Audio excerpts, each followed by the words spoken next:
Hello everyone, welcome to Aidy's Game Logs episode 3. In this episode I thought I'd do a video response to Dean from Escape to Gaming, who has put up 3 videos recently that I thought I'd do a response to. So rather than just respond to one video per video of mine, I thought I'd put them all together into one vlog.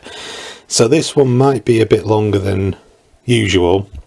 Might not. Just see how it goes when I ramble along. These things tend to be unscripted that I do, so they can go on for quite some time, or they could end up being quite short.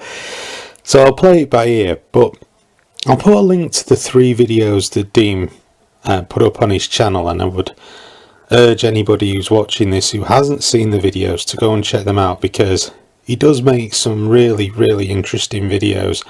He has a very good channel, and he raises a lot of good issues and good topics to discuss.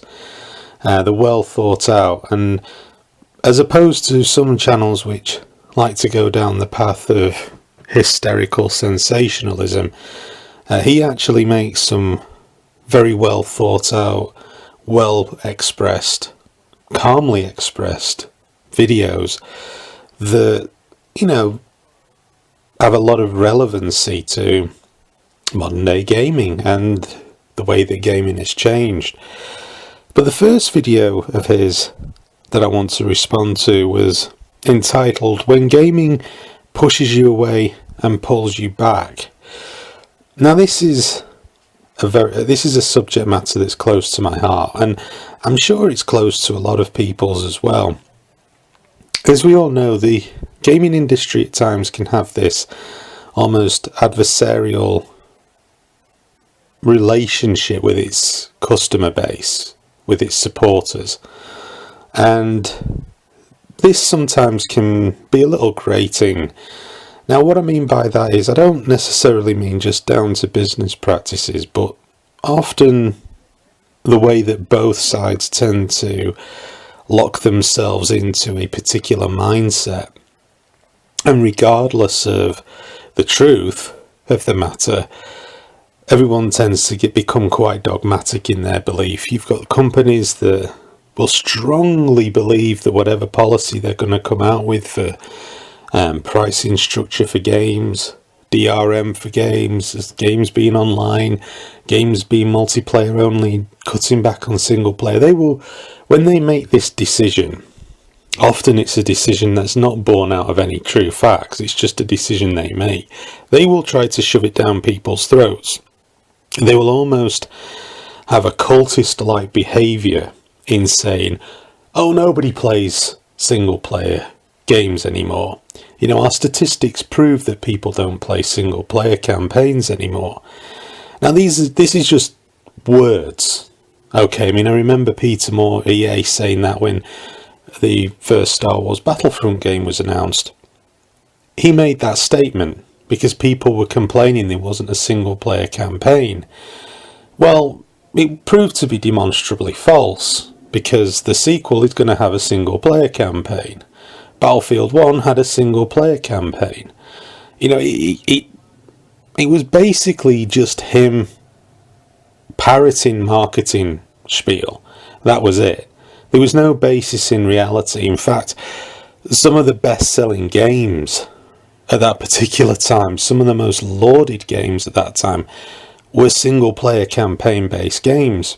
So what he said just didn't make any sense whatsoever. And obviously the sort of typical response to people, from gamers too, you know, can be quite dogmatic to those type of statements at times. You know, people don't tend to be rational in their arguments. They probably say things, would tweet back to him like, drop dead, I hope you explode, I hope you catch fire, so on and so forth. So occasionally there is that adversarial behaviour between both parties, and that's something I'll come to again later on. I didn't really mean to jump in that quite so early on. But it does, you know, we have all experienced that. There's been a game we've really wanted that they've decided they're not going to do this with or that with that we really wanted them to do it with. And it annoys you. It makes you feel marginalised. It makes you feel as if, you don't matter anymore. And that's never a nice feeling to have. The older you get, one of the things you have to realise is you're no longer the target audience. So a lot of things that you like, that you think are important, if they're not in step with the current trends, you always tend to feel like you've been left on the shelf. And so those type of things can push you away. They can push you away from gaming. You can start to believe that gaming, you almost feel like, well, gaming doesn't want my business anymore. It doesn't want my money anymore. The hell with it. And then then you feel drawn back, because especially someone like me, all my life I've played video games. To me, playing video games is as normal as watching television, watching a movie, reading a book, listening to music. It's something that I've always done. I've said before in a previous video about my history in gaming. It started for me at the age of 4, when I was on holiday in the Isle of Man, playing Space Invaders.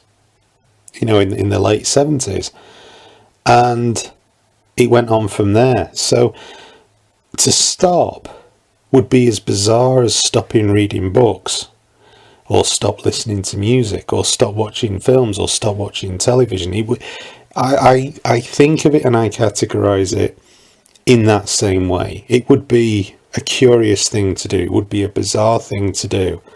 I don't view games in any way, shape or form as other than a form of media entertainment. So that's one of the things that will always draw me back. And you do tend to build tolerances even to things that you're not happy with. You try to find some way of extracting enjoyment out of something. But to go into further detail in what Dean said in that video, the first point I want to put up are things that push me away. And this covers really the state of console gaming more than PC gaming. I used to game on a PC an awful lot in the late 90s and up to about 2005, 2006.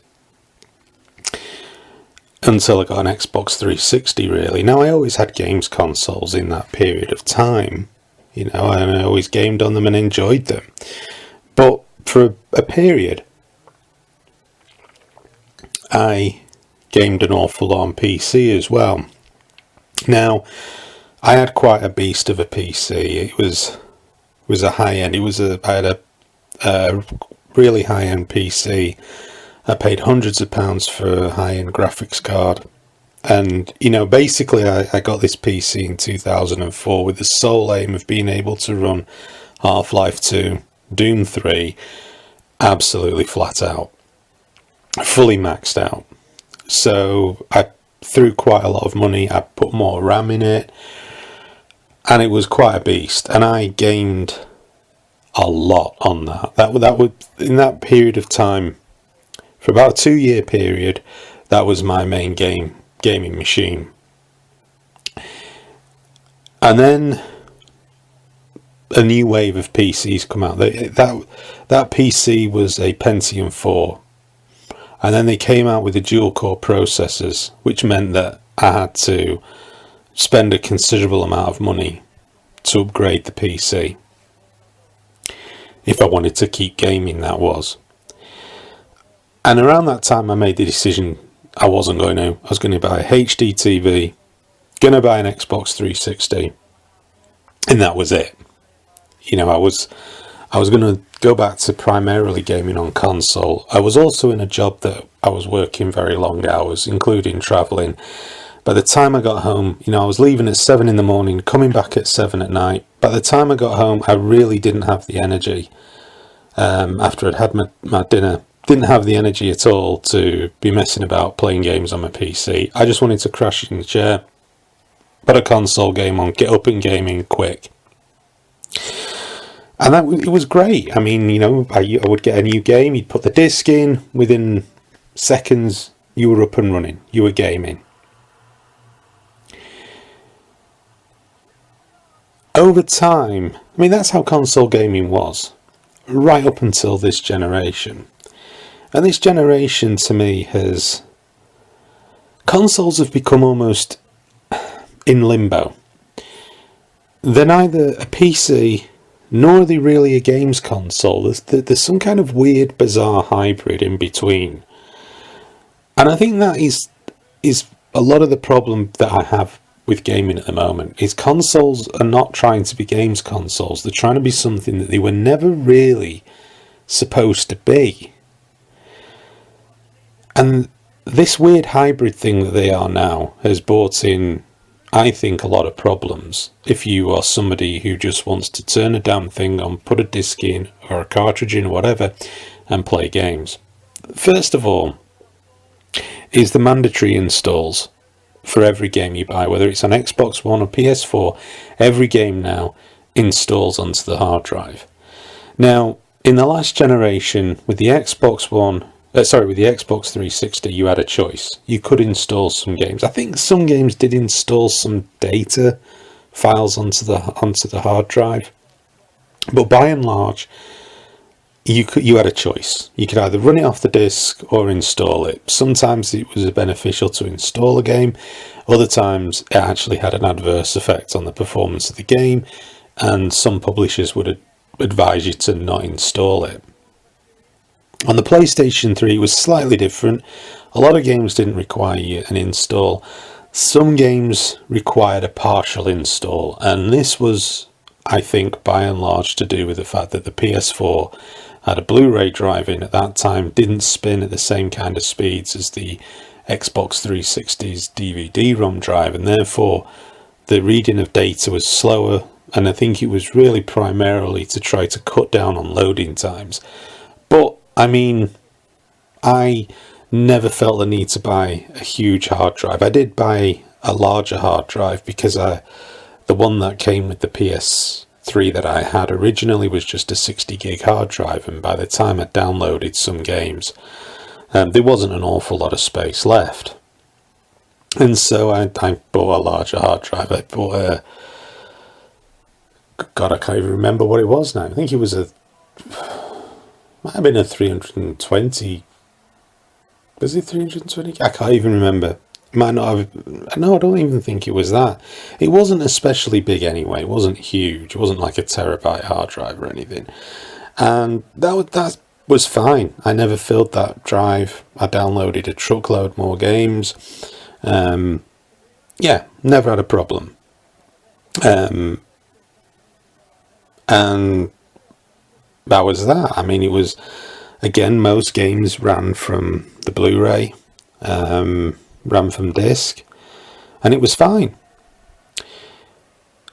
Nowadays, because of the nature of the modern consoles, and because, for whatever reasons, because they want to try to cut down loading times, I don't know, but now you install games. The games install from the disc onto your hard drive, take up huge amounts of hard drive space, but you still need the disc as an authoring device to boot the game up with. You can't boot the game without the disc. Well, that's understandable, because people could install games, trade them, and never would there be a problem.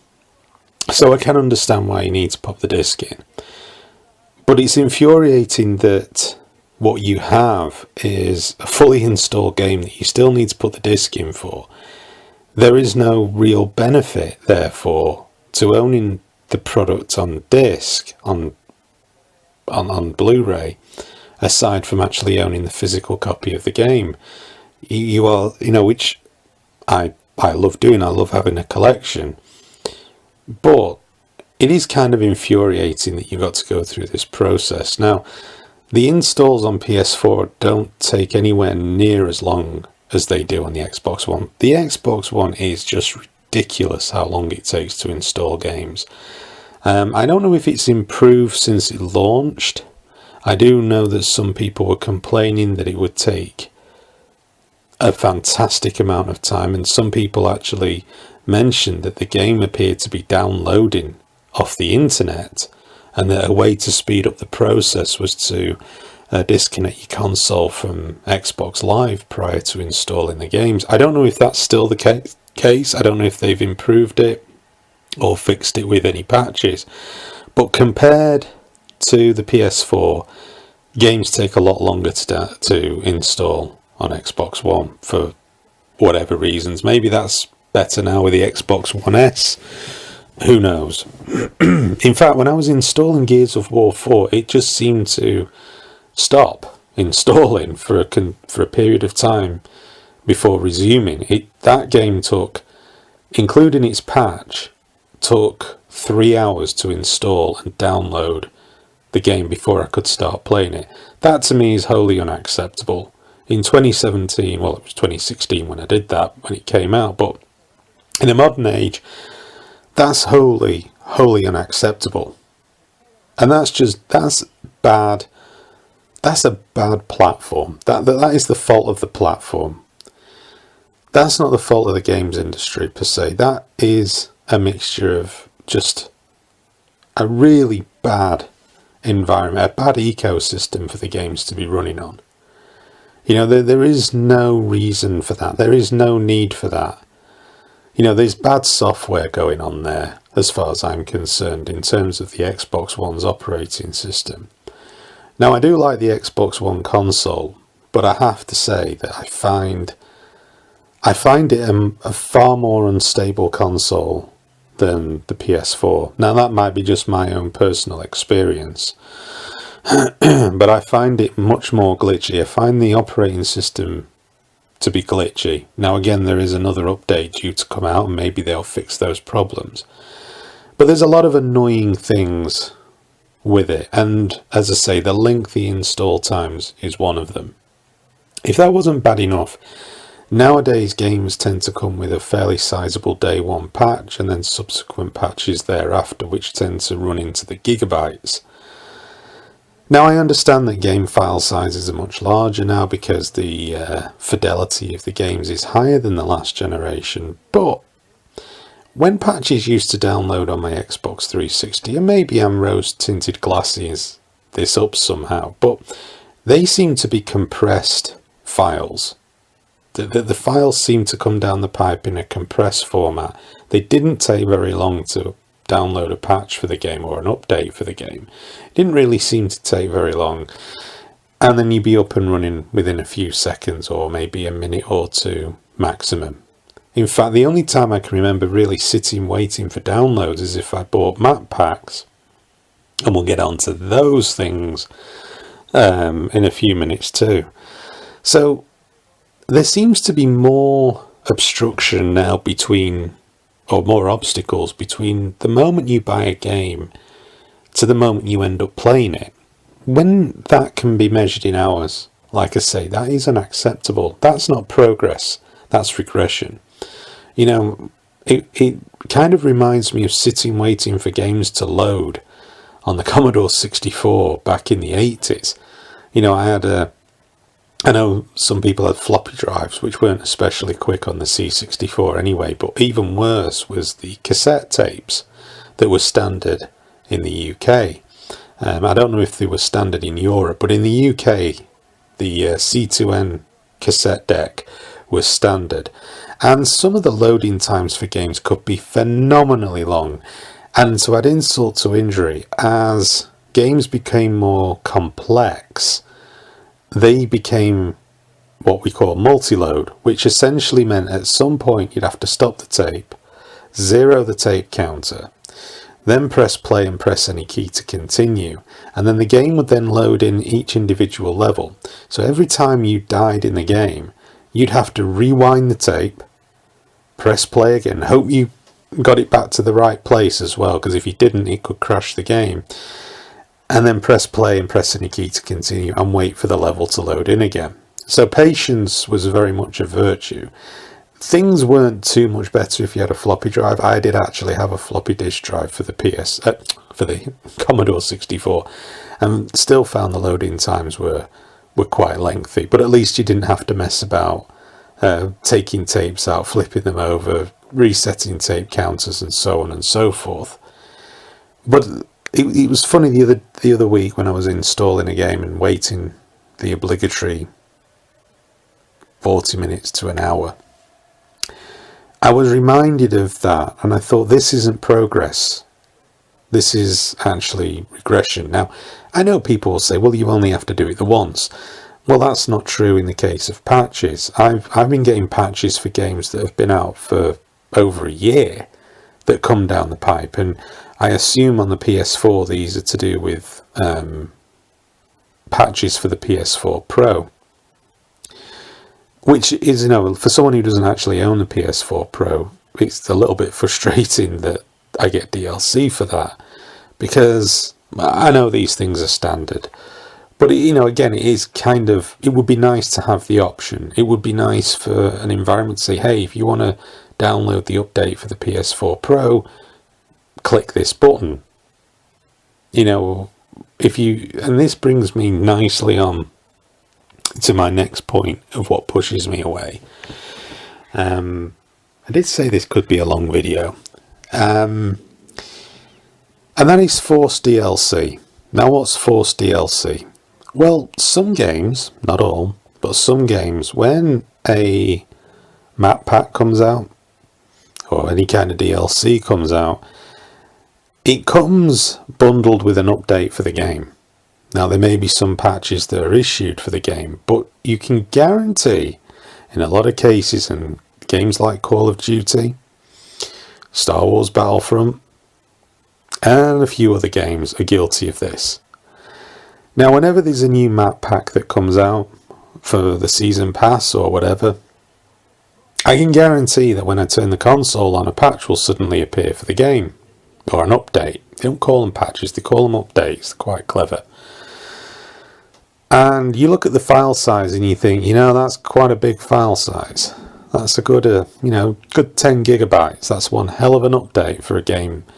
That's one hell of a patch for a game that's only sat at 40 gigabytes on the hard drive. I say only, quote unquote. And it's because they're downloading maps. Now, that would be pretty cool if I paid for them. That'd be nice if I paid money for them. But I haven't. And I haven't got the season pass, and I haven't paid for the DLC, and nor am I likely to.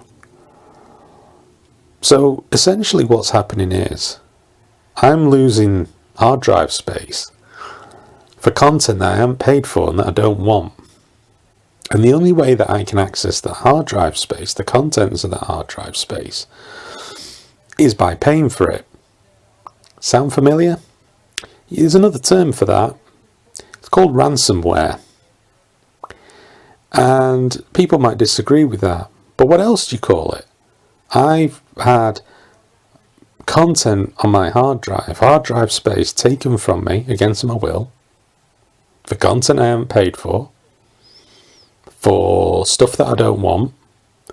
And the only two ways I can get that back is one, by uninstalling a game that I'm quite happy to play in its current form, or alternatively pay for the DLC content. Now, both options are not viable for me. I don't want to buy the additional content for Star Wars Battlefront because there's no way of playing that additional maps offline in the skirmish modes or in the revised single player. So I'm not interested. I don't want to play online.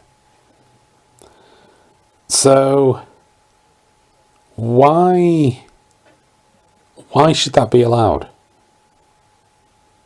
And why aren't people more irate about it? I see very few people upset about it. So either everybody is buying this DLC, or alternatively, people aren't aware of what's going on. And I suspect there's going to be a number of people where it's the latter. Now, if you've got 5 or 6 games installed on your hard drive, and let's just say ballpark figure is 10 gig, so that's 50 or 60 gig off your hard drive that's just been taken away from you for content that you can't access or pay for. Well, that could be a 1 or 2 games worth of installation.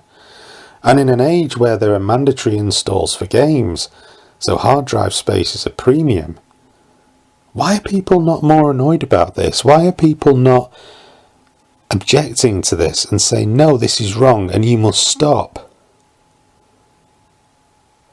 And that annoys me. It pisses me off. I hate nothing more than being held to ransom. I hate nothing more than game companies that do this type of thing.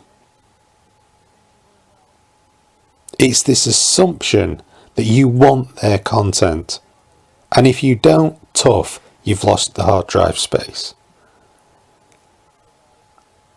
Now, I've already had to buy a larger hard drive for my PS4. I've bought an external hard drive for my Xbox One. They're starting to get filled up now. Trying to own a game collection these days is actually becoming more difficult. One would almost think that these game companies don't want you to buy games. But it's weird how people don't feel compelled to do or say something about this, because I think it's wrong. I think it's out of order. And I think that something needs to be done about it. Because I don't see why I should have to buy additional storage on top of what I've already got on a games console just because I choose to buy games. I think that's preposterous. Like I said, I went years before needing to increase my storage size. And, I have probably 3 or 4 downloaded games on my PS4. And the rest of them are installs. The same with the Xbox One.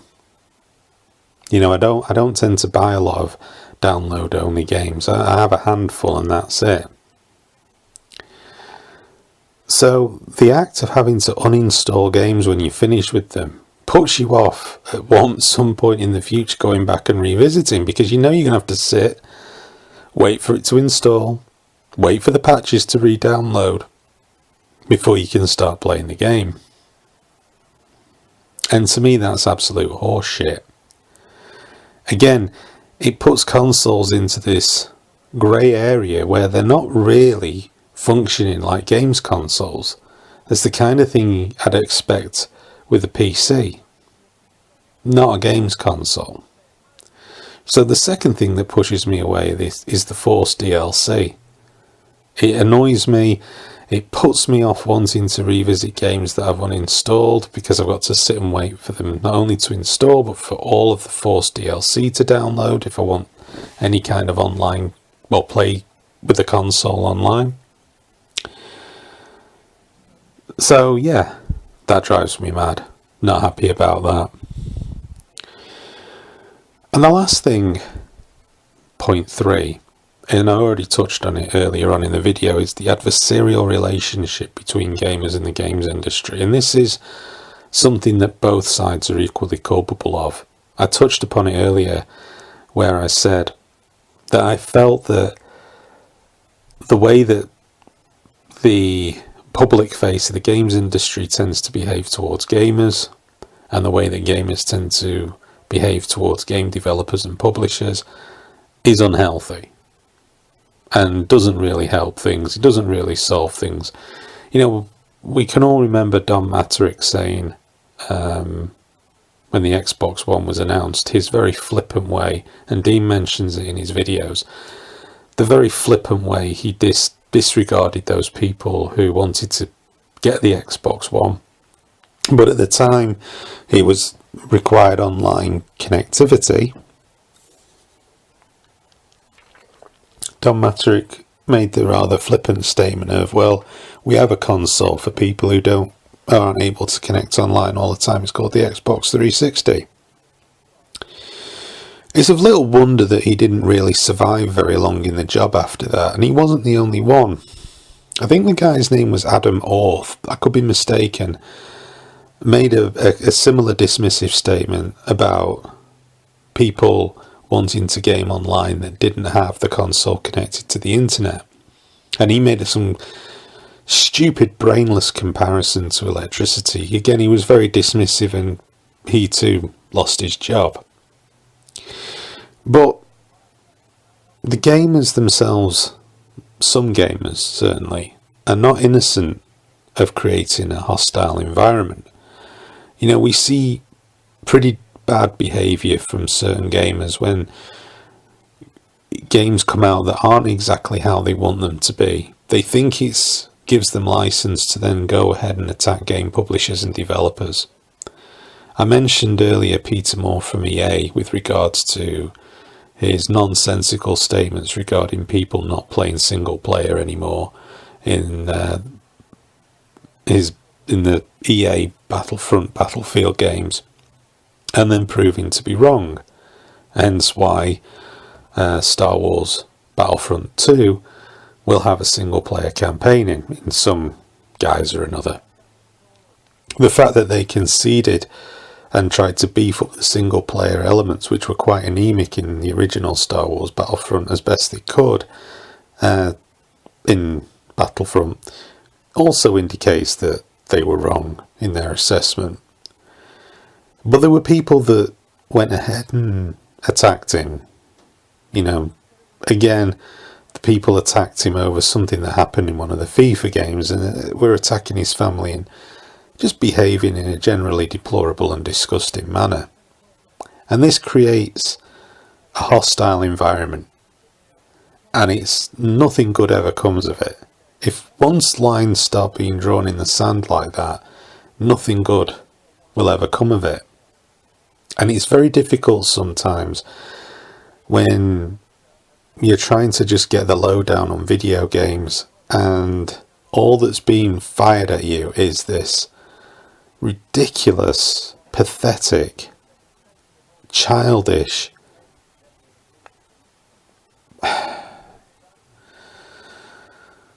commentary from gamers, from game publishers, via the games media, via YouTube. It's just pathetic, and it doesn't solve a damn thing. And it's very off-putting when you're part of the games community, when you see things like that, because you don't want to be involved in that. As a gamer, I don't want to be involved in that. I just want to know about a game. I can make a decision on whether or not it's something I want to buy or not. I don't need to go on an abusive tirade. And that can push me away. That pushes me away. Before the PlayStation 4 and Xbox One come out, there was so much negativity all over the games media. In the back end of 2012 and the beginning of 2013, it was awful. I mean, it was just, you could not go on a gaming website without some negative article, without the comment section being full of vile, toxic commentary. You know, YouTube videos were all sensationalist bullshit, and it was at that time I was ready to call it a day, because all I wanted was the truth. I just wanted some facts about the games consoles that were coming out, and I couldn't find anything anywhere. And I just felt completely dejected. The games community just seemed to have imploded. And I was struggling to find this community that I was a part of, and in an online sense, from 2005, 2006, for 8 years or so, had just become something else. It had become vile. And there just seemed to be controversy everywhere, and it was really off-putting. And in the end, I was just like, I'm done with this. And it was actually through finding some great channels on YouTube, Dean's being one of them, and a number of others as well, that kept me back in there, because these channels reminded me of why I love gaming. They were talking positively about video games. They weren't trying to focus on the ridiculous stuff. And they served as a timely reminder that gaming isn't just about what's ahead and what's now, but it's also about what's been before, and the value of revisiting older games and seeing the value in those games and enjoying playing them again. And that really helped to rekindle my passion. So I had the enthusiasm. When I got a PS4, I was really ready to go again. I was looking forward to it. And you have wobbles, in the just over 3 years since I got the PS4, and in the interim time also getting an Xbox One. Yeah, there are niggles, there are things that annoy you, but overall, I've enjoyed a lot of the games that I've played. They've been well worth it. Has it been as impactful as, say, when I got my Xbox 360, when I got my PS2, when I got my PlayStation? Probably not, but that's just the nature of the longer you spend within an environment. Sometimes the less impressed you can get over things.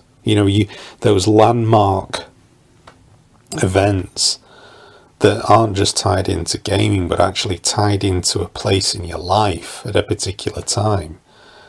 They tend to become a fewer and far between, but that's not the fault of the games industry. Every console generation is somebody's first console generation, and their journey is just starting. So they've got all of those exciting things that we had when we were younger. And sometimes, just playing some games that you think, that was awesome, that's all you need. At this point in my life, I don't need seminal moments in gaming. I'm never going to have the Doom moment. When I sat down and played Doom on the PlayStation back in the day, on Christmas Day when I got it, and the console, I'm never going to have that moment again. There's no point looking for it, because that time has passed. That was at a particular time in my life. It was a particular situation in my life, and you cannot have that again. And these are the things that draw me back, is the love of gaming. Like I said earlier, it's something I've done all my life. It would feel very strange to walk away from it.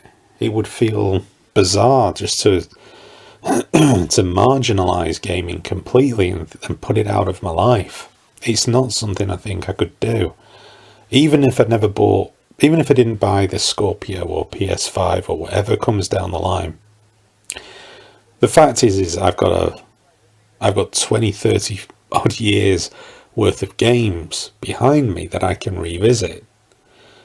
And even though I've played an awful lot of games, I've barely scratched the surface in terms of the total number of games that have been out there. There is not enough years, even if I live to be 100, there wouldn't be enough years for me to go and play every single game that I missed and play them through to completion. There just isn't. So I think, although I'd like the future of gaming to still be within the sphere of what I would deem to be something that I would partake in, I'm not overly stressed if it doesn't, because I've got to that point where it's not just about looking forward, it's about looking back. And it's about sometimes just putting that PS1 game in and enjoying it for what it was. Sometimes it's about just putting that PS3 game in, or the PS2 game, or revisiting a Mega Drive game, or a Saturn game, or a Dreamcast game, a Super Nintendo game, an N64 game. it's about revisiting things that you enjoyed and seeing the value in them, just like an old movie. I watch old films, and yeah, if it's a sci-fi movie, the effects are laughably bad at times, but they are a product of the time. And it's not just about the movie, it's about the memory of a time and a place, what that thing means to you, the enjoyment that you can get from it. As long as you enjoy it, it doesn't matter. It doesn't have to be, the special effects don't have to be the most amazing CGI. In fact, sometimes the practical effects look more impactful. And you don't really miss the CGI. And those are the things that are important. You don't have to watch. You don't have to keep thinking, if there are no more movies, I can't like movies anymore. And that's how I feel about games. If there are no future games that I want, it doesn't mean to say that I have to not like games or partake in playing games anymore. Because I have a lifetime's worth that's been out there for years to experience. And there's no real reason why I can't if I want to do that, if I want it enough. So that's probably one of the main reasons that pulls me back. The love of games. There's so many that I haven't played. And growing up playing games. And like I said, also discovering that there is still a vibrant, happy, positive gaming community here on YouTube. And associating with those people and watching those videos and cutting out the negative, because the negative will always pull you down, and that puts you in such a negative mindset. Negative people put you in a negative mindset. They wear away at your positiveness to the point where you start to look at things differently, and it happens to everybody. It happens to us all, and it's important to make sure that if this is something that you love, then don't dwell on the people who have got negative overtones towards it. Sometimes they do it because they don't really have a passion for it. They're jaded and they just want to make everybody else feel like them. Some, they just do it because they want the attention. They want the hits. They want the clicks. And therefore they know negativity draws more attention. A lot of people can be quite contrarian in their opinion.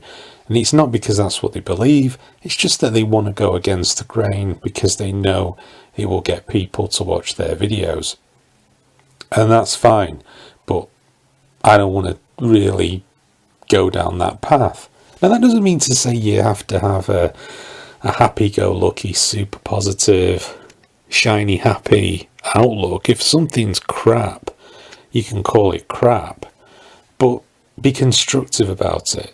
Dean recommended a very good channel, Angry Centaur Gaming, ACG, and that's another channel that's worth checking out. And the guy has such a really intelligent way of breaking games down when he reviews games. He's not sensationalist. He's not full of shit. He'll dislike a game, but he gives valid reasons for it. But at the same time, when somebody does that, they might not be things that you dislike. So you might still like that game. But because somebody's been honest in their opinion, and rather than just sit there and go, this game is absolutely crap, it's rubbish, I hope the developers catch fire.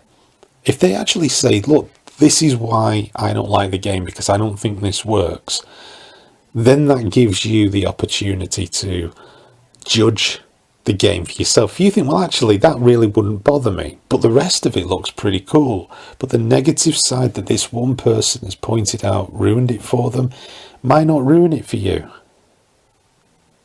And that's how reviews should be. That's how people should be when they're talking about video games. Talk about the things that you don't like. And then at least If somebody disagrees with you, fine. If somebody thinks that you're completely wrong, fine. But at least it's a sensible viewpoint. And those type of people, those channels, they drew me back in. They draw me back to the games community. They draw me back to gaming as well. It's not just about the games, it's about the wider community. You feel that, sometimes people, when you feel disillusioned about a game and you watch the video and you think, well, actually I didn't see it like that, and you feel better about things. You might feel better about a direction that something's going in. Because somebody offers a different perspective and might have different facts from what you picked up. So, after 45 minutes of just covering one of Dean's videos and 2 more to go, this really is going to be a long one. But these next 2 ones probably won't be as long, because that first part, that first thing, there was a number of separate points to be made. But anyway, the next video Dean put up was, is backward compatibility enough for Xbox One in 2017? And again, this is another interesting thing, backward compatibility. I kind of want to expand on this and talk about backwards compatibility in general, because this is quite a divisive thing, and so much so that often even I'm divided in my own opinion on it. Sometimes I feel that it's a good thing, and other times I think it's a complete waste of time. And I think what I've discovered is my opinion on it tends to change. When a console first comes out, it always seems to be more important to me when there's not as many new games, when there's a lack of new games for a new console. Having backwards compatibility just helps ease that transitional period. But as time goes on, you find that the more newer games that are out, the less time you have to play the old games.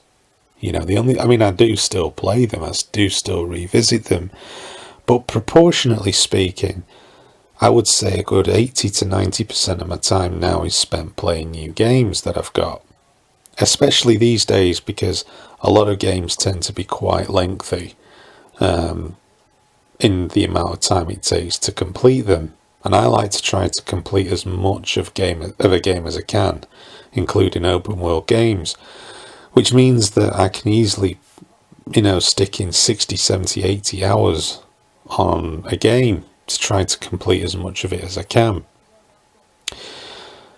And that's going back to, rather than contradict myself, that's just the way it is. But I will go and play some older games as well when things are quiet and I've got, I don't feel like playing a new game. I still have the old stuff to play. But I think backwards compatibility, the problem is it's very rarely done right. Now, when the PlayStation 3 first came out, Sony really made a good fist of it. They put in backwards compatibility for the PS2 and the PS1, and it covered a substantial amount of games. The only games I think had an issue were games on the PS1 that had full motion video. I remember just failing dismally to get the Wing Commander games to work on the PS3. I don't know about any others, because they were the only ones that I had that had a massive amount of full motion video. And I think it came to the point where it came to actually interacting. So if it's just a cutscene, it's fine. But the moment you actually have to do any kind of degree of interaction, it seemed to fall over. Now, it worked on my PlayStation 2, but not on the PS3. So, although it was pretty comprehensive, there still were issues. I think there were some issues with some PS1 games on the PS2. So, it's never been perfect. There's always been examples of where stuff doesn't work. The Xbox 360 backward compatibility with the original Xbox went from sublime to ridiculous. And I think that a lot of that had issues to do with the Nvidia and the graphics card licensing things with Microsoft. I think that's why you don't see any original Xbox games on the Xbox One. Now, they've made a much better job with the Xbox 360 games on the Xbox One. They've put considerable more effort into making those games work better, although there still are issues. But of course, the number of backwardly compatible games is relatively small compared to the wider number of Xbox 360 games that was released. It's still very much is a work in progress, and how long Microsoft will keep that up for, I don't know. There are some that I do play. There are some that I've got on there, such as the Orange Box, which is the main one I was actually waiting for, because I didn't think that would ever happen, because that is an anthology of games, and I didn't think that Valve would want that, because Valve don't do games anymore. They sell games, but they don't make them so much anymore. So I didn't think much had come of that, but it did. But overall, the problem that you're ever going to have when you try to run old games on modern technology, and this happens with PCs as well, at some point a line is drawn. With PCs, there are ways around it. You have companies like suppliers like Good Old Games, for example, which work really hard to make old games work on new PCs. There is also programs like DOSBox and stuff like that, which enables you to run some old DOS-based games on modern PCs. So there does tend to be workarounds, but it can be quite finicky. The problem with games consoles is, and especially with this current generation, both Microsoft and Sony made the decision to draw a line in the sand and say, we're going to go more down PC-based architecture rather than the proprietary architecture that they'd used before, where they had a greater control, and therefore making things backwardly compatible could be done via either hardware or software, or a mixture of both. It's not really possible to do that when you draw a line in the sand and say, we're going to go down a completely different architectural route for our consoles. And I think this is the problem that Sony have had, is, their consoles were very heavily custom made. They were very heavily reliant on proprietary hardware that you wouldn't find anywhere else. So, notoriously, for example, the PS3 was quite a bastard to program for because of this. The PS2 wasn't apparently very easy either. I remember Lorne Lanning, the creator of the Oddworld series, going ape shit over the PS2. And what a complete bastard it was to program for. So, I can almost understand at some point you have to suck it up and say, if we want to take things down a new path, we have to wipe the slate clean. So I always think that having the old hardware, there's no substitute for that. If you want the proper game experience, it's better off having it on the old hardware. Also, as well, you've got the controllers, which those games were built from the ground up to use properly. I know there's not a huge difference, but sometimes there's a significant difference. I always think when I play the Sega Mega Drive collection on the PS3 that the controls never feel right, because they were built around a D-pad and 3 buttons.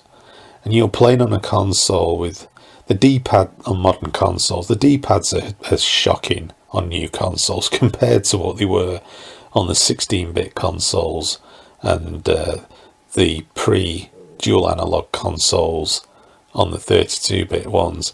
The D-pads today, they're like a token thing. They're essentially there to navigate menus or to activate certain abilities.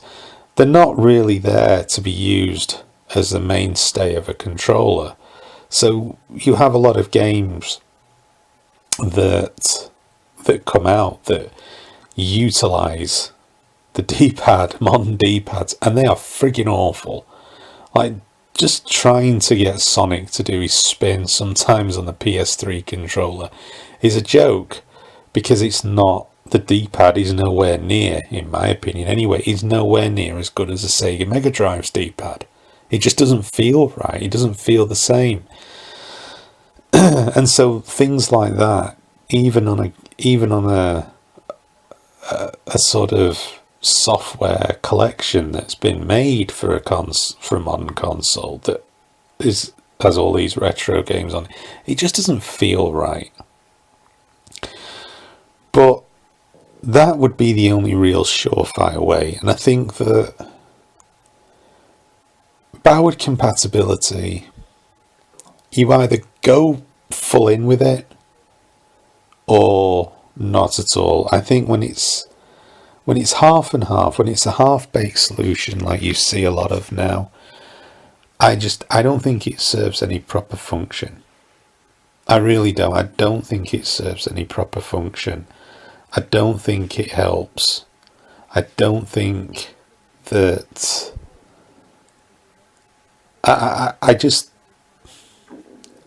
It would never be a deal breaker for me. Let's put it that way. If I'm buying a new console, it would never be a deal breaker for me. And I know I have space issues. I mean, at the moment I have an Xbox 360, PS3, Xbox One, PS4, and I have other consoles that I just have to keep in the cupboard at the moment because I've got nowhere to put them.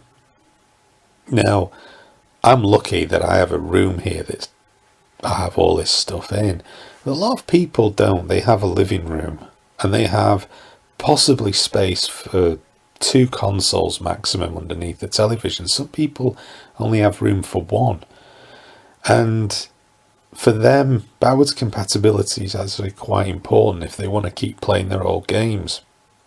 And this is where I'm kind of split, because I would actually like to just have my Xbox One and PS4 and still be able to play PS3 and Xbox 360 games, but I can't, because not all of the Xbox 360 games I have are backward compatible, and none of my PS3 games are backward compatible unless I go on this pathetic PlayStation Now, which I won't pay for. I think it's shocking, and it's not a solution. It's cloud gaming. I've no interest in it. You're essentially renting games as well, and I can't be doing with it. I've no interest in that nonsense at all. So yeah, I think you have to really go all out with it or not bother at all. Go big or go home. And I think that what Microsoft is trying to do, and I think they're trying to build it into their console systems, is, and I do appreciate what they're trying to do, and at least they are trying. And again, this is the split that I have with it. I don't really have, whenever I think I've got it in my mind that I'm either for or against it, I kind of realise I'm not. As I'm even just talking about this now, I'm kind of between both places with it, because it very much is subjective. It depends on the individual. And to be honest, like I say, there are times where I really like it and there are other times I'm not bothered. But that's because I have an Xbox 360. If my Xbox 360 blew up tomorrow, I would want backward compatibility for every goddamn game that I've got. It's as simple as that. So, yeah, I'm really undecided on it. I think the only real solution is to actually own the hardware.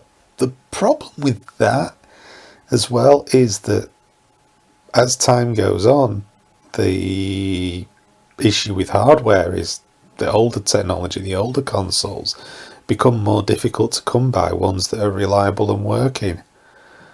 And as I say, just quickly going back, I think what Microsoft, and certainly Phil Spencer alluded to this, he hates this redundancy. He hates the idea that when a new console comes out, it kind of invalidates an entire games collection. And he referenced that in what he was saying about the Xbox Scorpio, because obviously people are worried that this is going to completely make what's out there redundant. And Phil Spencer is saying no. The idea is that going forward he would very much like the Xbox series of consoles, for however long they go for, in future to work with, all games out now will work on future consoles. How that will ultimately work, I don't know, but I do appreciate that at least he's showing a willingness. Is there a genuine willingness from Microsoft with this? I don't know. But a lot, I think, is going to come down to how it affects sales of new games. I think that game publishers tend to err on the side of, when a new generation comes out, the last generation ceases to exist, because they want people to buy the new hardware, and they want people therefore to buy the new games. Especially in this day and age, backwards compatibility does throw up an issue when you talk about the remasters that we've seen of games. A lot of these companies would be very reluctant to support backward compatibility because it would take away their ability to come out with remastered games, which is we've seen more and more of this generation. So I think there could be resistance there, but at least I think it depends. I think you have to look at it subjectively and say, hey, is this something I'm bothered about? And then move forward with it. I think if you love playing your old games, best thing to do is keep your old hardware. Even if you have to store it away, at least you've still got it. I have a PS2, I have a launch day PS2 under the bed in the spare room, tucked out of the way. It's not seen light of day for years, but at least I know that it's there should I want to play one of the handful of PS2 games I've still got. So yeah, that pretty much covers that. I managed to speak a lot and say very little. I should be a politician. And the last video that Dean put up a few days ago is gaming collecting worth it?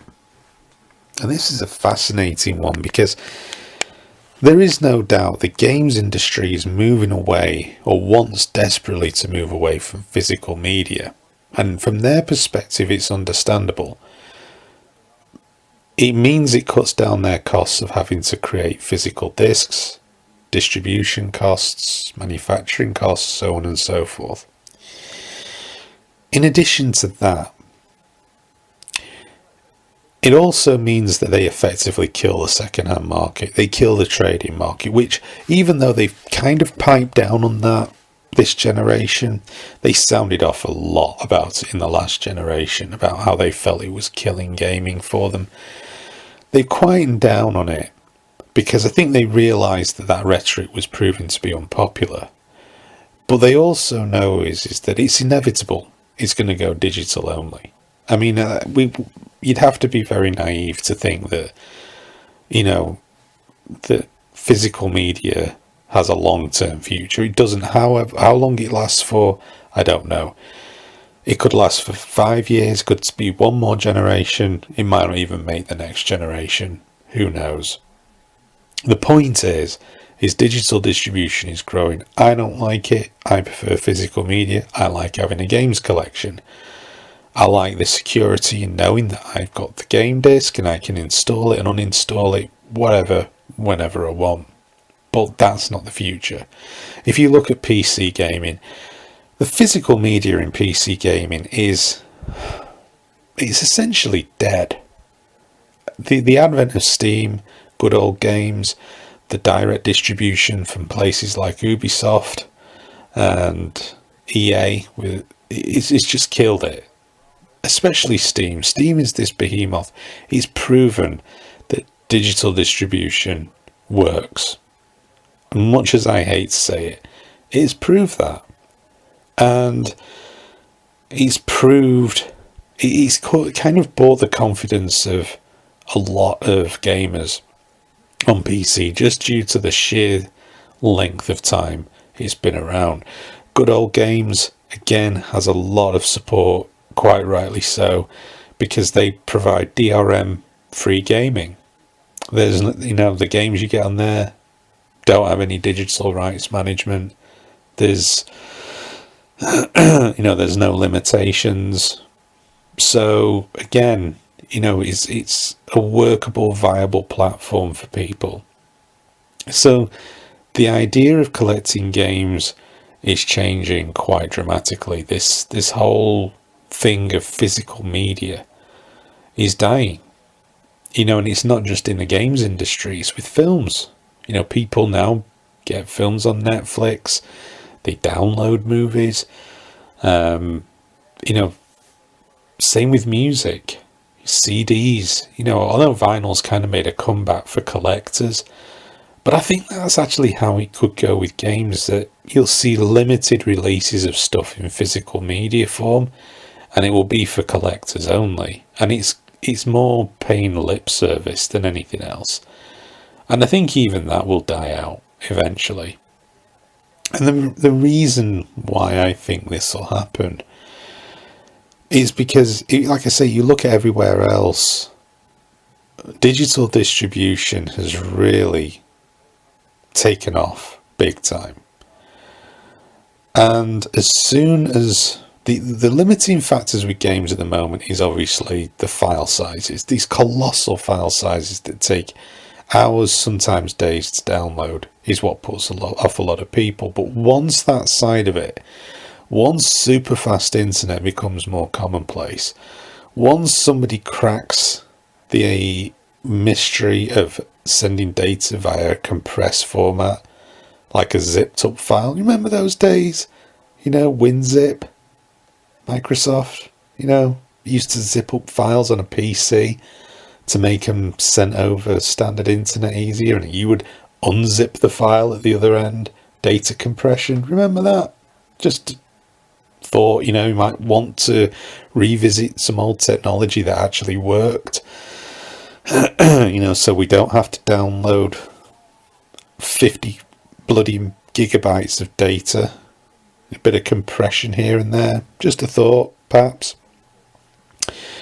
As soon as that is sorted, that is it. People are just going to stop altogether. There's only going to be a handful of old people like me that are going to be saying, no, I still want the disc.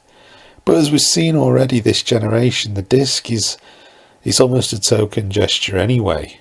Really, once you've installed the game, the disc is literally there as a key to unlock access to the game. So to all intents and purposes, the disc itself is just an installation, an authoring device, and it serves no other purpose outside of that. You listen to your console. Once the game is actually loaded up, the disc spins down to idle. It's not accessing the disc barely at all. There's nothing going on there. So, as collecting games in a modern sense, in a future sense, I think is on borrowed time. Where it's still important is obviously retro, because for a lot of those games there is no other way you can get them. But then you are required to have a system to run on it. And again, this is one of the strengths that PCs have. Distributors like GOG, Good Old Games, take these really old games and they make them work on new PCs. They make them work on Windows 10. And they are building this catalogue up. And they've good old games, and to Steam as well to a certain extent, but good old games in particular. And I'm not advertising them. I actually don't use them because I don't game on PC, but I know a bit about them.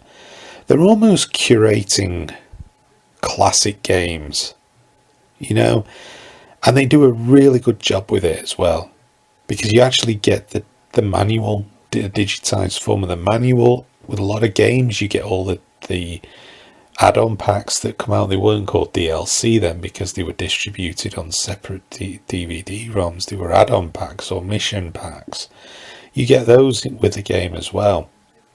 And sometimes you get the soundtrack or artwork. And I know that also happens on Steam, but there is an effort to almost curate old games and make them work on new systems that you don't see with consoles. And I wonder if someday that will happen with consoles. I wonder if someday, when consoles get to this place where they are just essentially desktop PCs, whether those same kind of efforts will be put forward. We do tend to see it now. You know, we do see the fact that you can buy remastered PlayStation 2 games with the PS4 and so on and so forth. You do see that, and I wonder if at some point, my hope is if everything does go digital and you can't get the physical media, my hope is that there will be an effort within the industry to preserve what has gone before. Because I think one of the biggest tragedies of the games industry is how its legacy has been treated. How old games have been treated. They get consigned to the bin. You should not need to have 20, 30-year-old hardware to play classic games.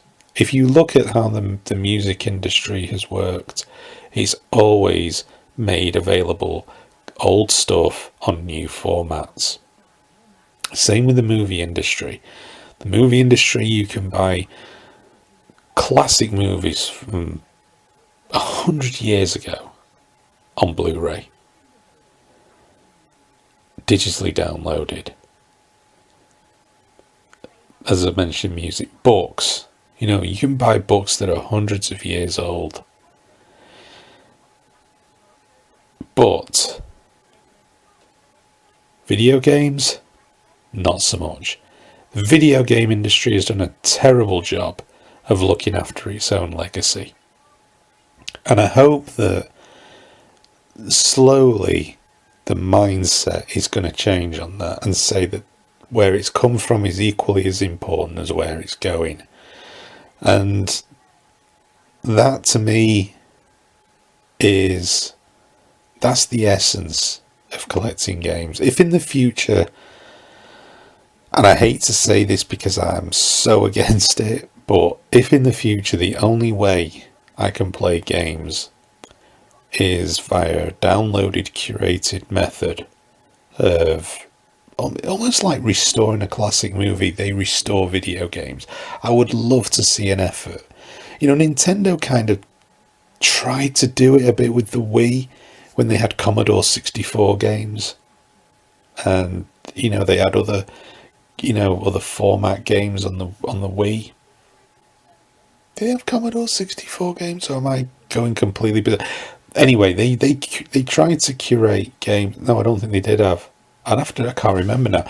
But they had other games that were from non-Nintendo consoles. They made an effort to try and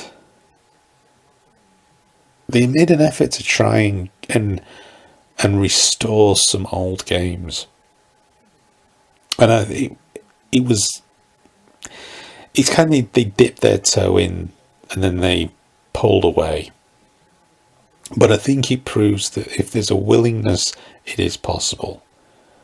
It is possible. There's too many classic games that have just been consigned to the dustbin of history because literally in the absence of the hardware you need to run it, you can't play it. And I think that's ridiculous. And I think that collecting games, it's not just, to me, it's not just about the physical media, because that, for old games, that's increasingly more difficult to do. What's important to me is that they're not forgotten.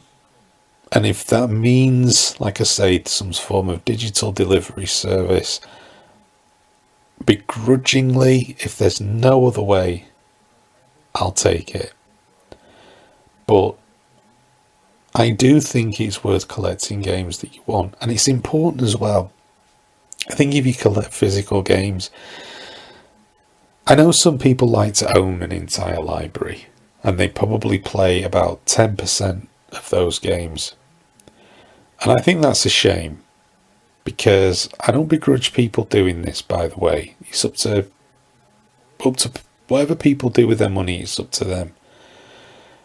But to me, it's in the same way that some people buy comic books and bag and board them and never read the comic books. Nobody who has created something like that wants that to happen. They want you to read it. They want you to open it. They want you to leaf through it. They want you to constantly be reading it. They want you to read it and memorize it and absorb it to the point where the bloody thing falls apart in your hands. Because that is what they created it for. And it's the same with video games. These game developers created a game for you to play, not to have stuck on a shelf, not to be stashed away somewhere for posterity. It was supposed to be experienced and enjoyed. And that's my philosophy. I will never buy games I don't intend to play. Every single game that I've got, apart from a handful of new ones that I've only just got, I've played. And that is important. It's important to me that I've experienced those games, because I don't see the point in having them otherwise. If I've got it and I'm not playing it, I'm depriving somebody else who could own it and play it. That's how I see it. People, and again, I'm not telling people how to spend their money. If owning a collection sat on a shelf gives them satisfaction, then that's fine. It's their money to do with however they wish. For me, games should be played. And that's because that's what they were created for. And that's my philosophy. Whenever I go to buy a game, that would be my philosophy with regards to buying any retro games or classic games. Even games that I download. I would never just download a pile of games and never play any of them. I want to experience as much as I can. And so, when it comes to collecting games, that's the one rule that I have, is that every game that I buy is a game I'm going to play. And that's how I work it. That's my philosophy on that. And yeah, I think that's it. It's going to be nearly an hour and 20 minutes.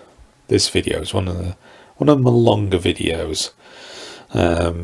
But yeah, I think that's it. As I say, please check out Dean's videos. And don't just check out those 3. Check out the other ones he puts on his channel as well, because if you've not subscribed to his channel or you've not seen any of his videos, check them out, because they are so refreshing. And he offers such a well thought out, positive view on gaming.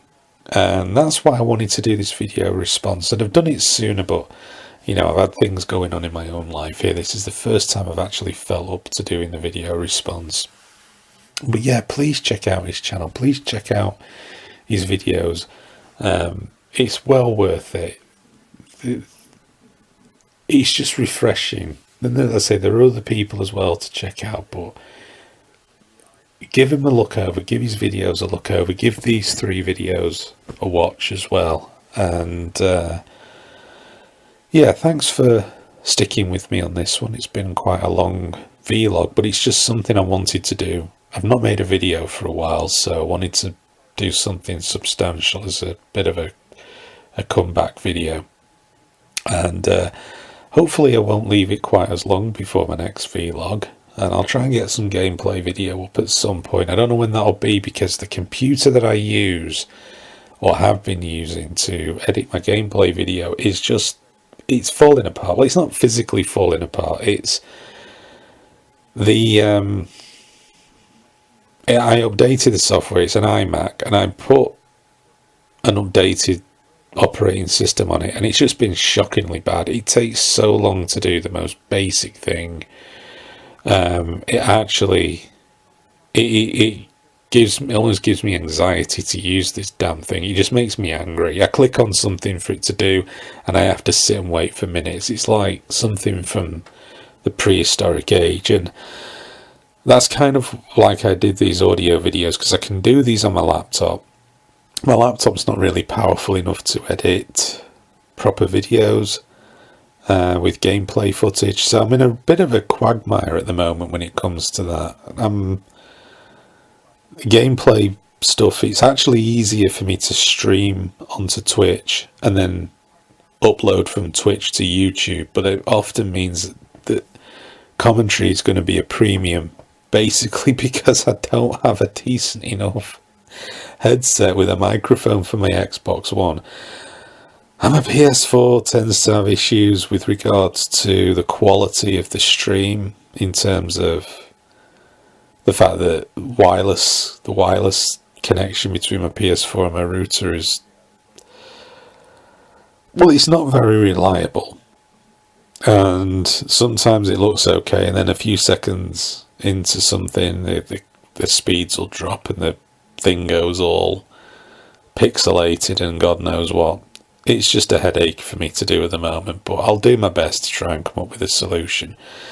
But yeah, in the meantime, thanks for watching this and listening to this, and take it easy out there, guys. Catch you later.